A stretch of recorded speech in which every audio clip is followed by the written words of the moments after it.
professor Felipe Rosal, agora para a nossa questão de número 114 do nosso simulado. E aí essa questão ela é bem interessante porque ela também traz alguns pontos fortíssimos que são cobrados na maioria das provas vestibulares do nosso Brasilzão, que está relacionado à oxidação e redução. Gente, primeira coisa que você tem que lembrar, uma reação de oxidação é uma reação em que o NOx aumenta.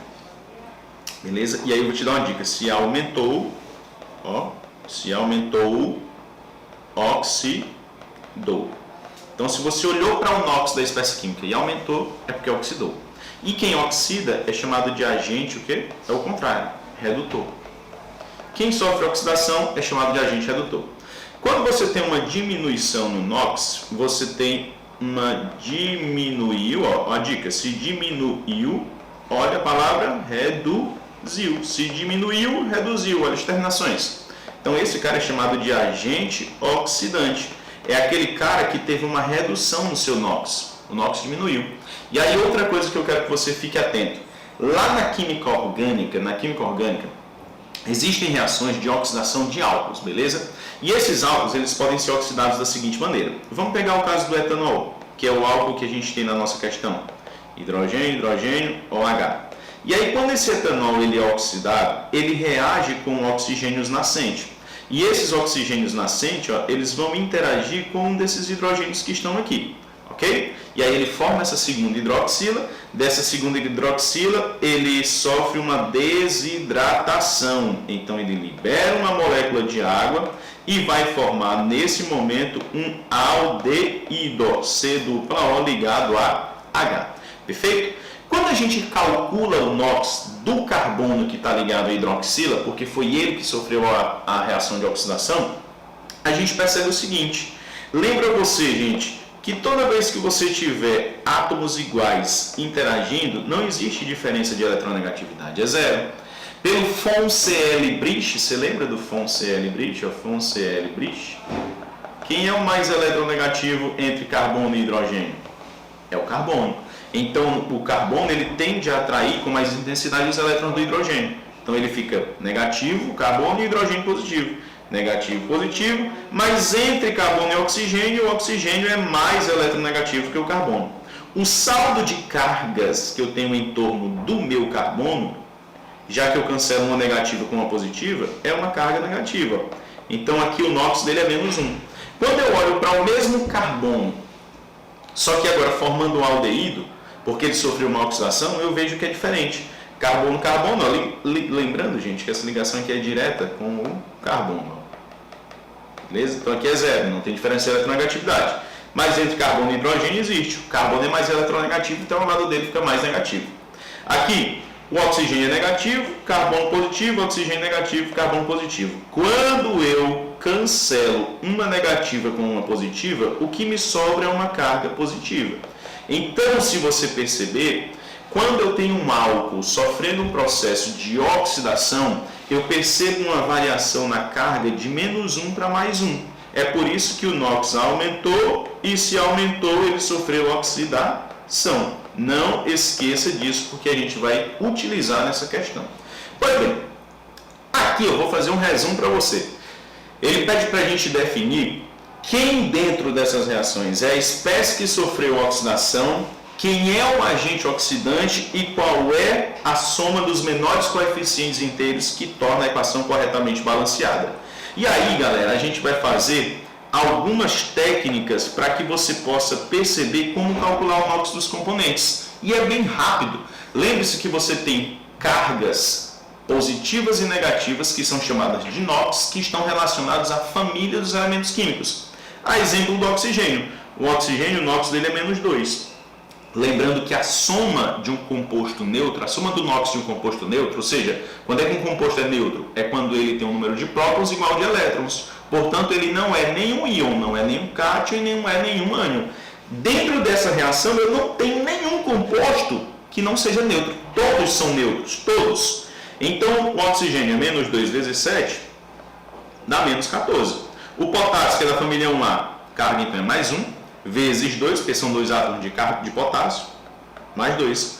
Como o composto é neutro, a soma das cargas positivas e negativas ao todo tem que ser zero. Qual é o número que somado a mais 2 anule o menos 14? Mais 12, né? Dividido por 2, porque são 2 átomos de cromo, fica quanto? Mais 6. Dica: toda vez que você tiver o SO4, o NOx do enxofre é mais 6 e do oxigênio é menos 2. Beleza? Então você já pode ir em todos os outros compostos, ó. Qual é o do enxofre aqui? Mais 6, do oxigênio menos 2. Olha aí, enxofre e oxigênio. Mais 6 e oxigênio menos 2. Perfeito? Hidrogênio, qual é o NOx do hidrogênio? Mais 1, né? O NOx do hidrogênio é mais 1. Está lá na tabelinha de NOx. Aí a gente vai aqui para o potássio. Qual é o NOx do potássio? É mais 1 também. Tranquilo? O NOx do potássio vai ser mais 1. Perfeito? Qual é o NOx do oxigênio na água? Menos 2. Menos 2 vezes 1, porque eu só tenho um átomo de oxigênio. Menos 2. Qual o número que somado a menos 2 desses tudo igual a 0? Para deixar o composto neutro? Mais 2.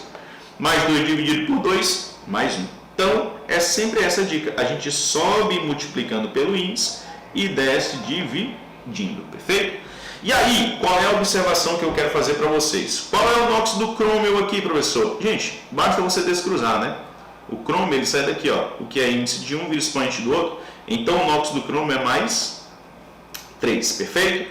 E aí você tem que lembrar, esse cara aqui, ele é o etanol, ele é um álcool. E a gente acabou de fazer a reação de oxidação dele, né? O carbono, ele era menos 1, ó, esse carboninho aqui, ele era menos 1, e aí esse carbono, ele virou quanto?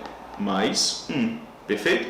E aí a gente já consegue comparar quem sofreu oxidação e quem sofreu redução. Por exemplo, o crômio ele era mais 6, comparando o crômio dos meus reagentes com o crômio dos meus produtos, vejo que ele é quanto? Mais 3. Então, se o NOx diminuiu, ele sofreu um processo de redução.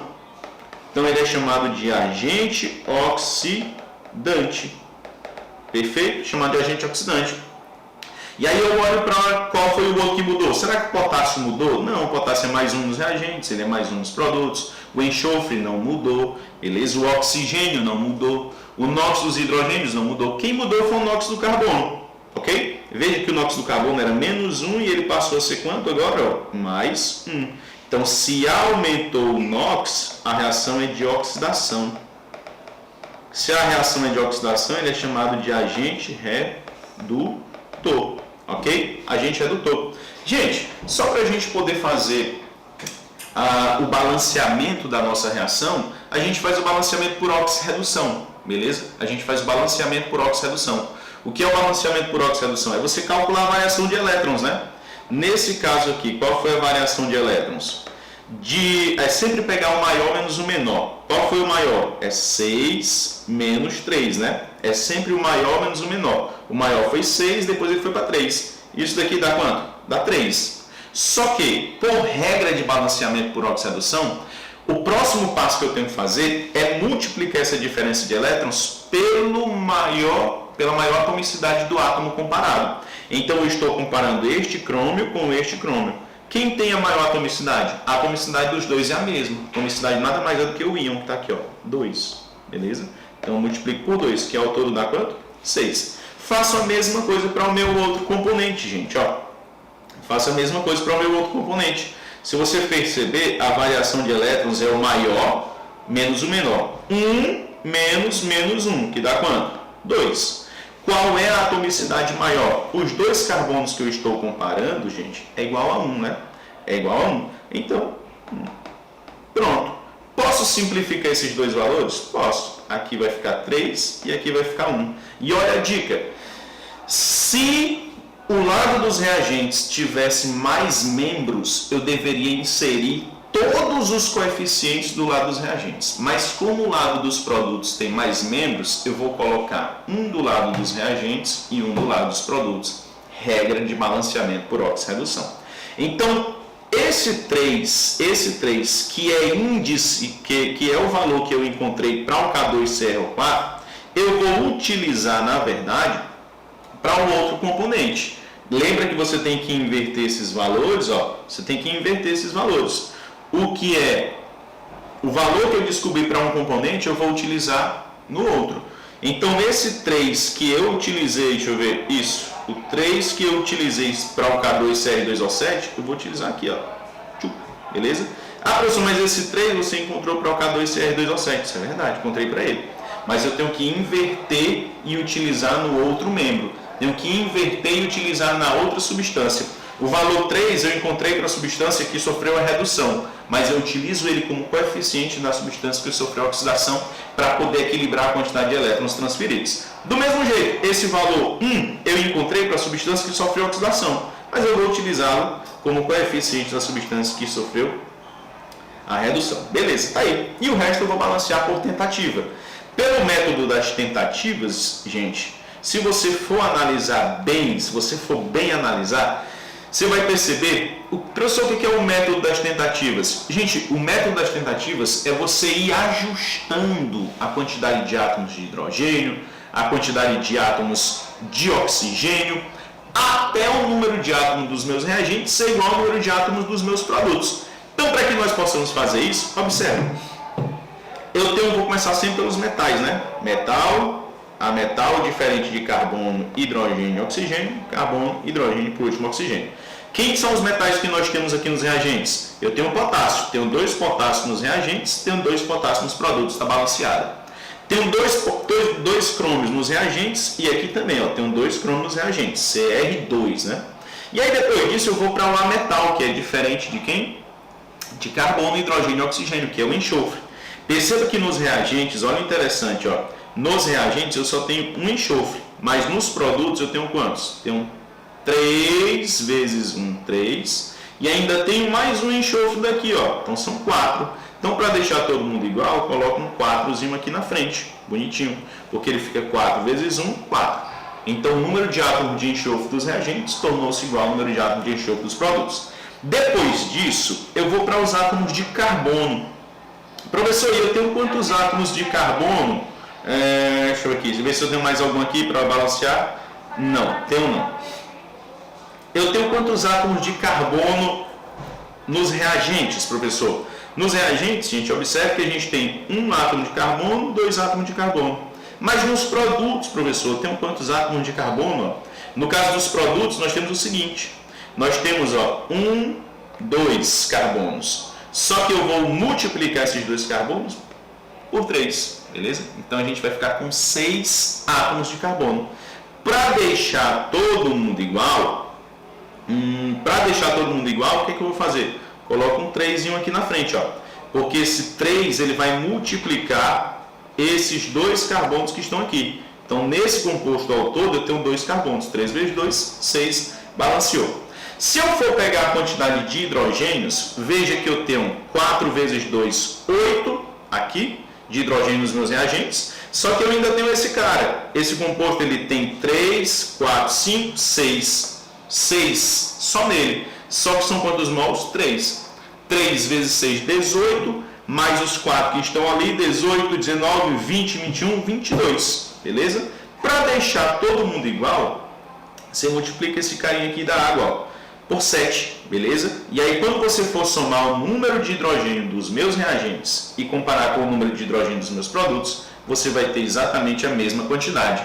E aí você está automaticamente também tornando o número de átomos de oxigênio dos meus reagentes igual ao dos meus produtos, beleza? E aí ele pergunta, ó, deixa eu ver, 4, 5, 6, 7, 8, 9, 10, 11, 12, 13, 14, 15, 16, 17, 18, 19, 20, perfeito. Então se você for fazer esse cálculo, ele pergunta o seguinte, qual é a pergunta que ele faz aqui? A pergunta que ele faz é, a espécie que sofreu a oxidação, o agente oxidante e a soma dos menores coeficientes inteiros que tornam a equação balanceada são, respectivamente. Gente, quem foi que sofreu a oxidação aí? Olha só, a oxidação quem sofreu foi o carbono. Então, o carbono quem sofreu a oxidação. Então, já elimino, tchau, tchau, tchau. Quem foi... Aí ele ainda pergunta, quem é o agente oxidante? É quem sofre a redução.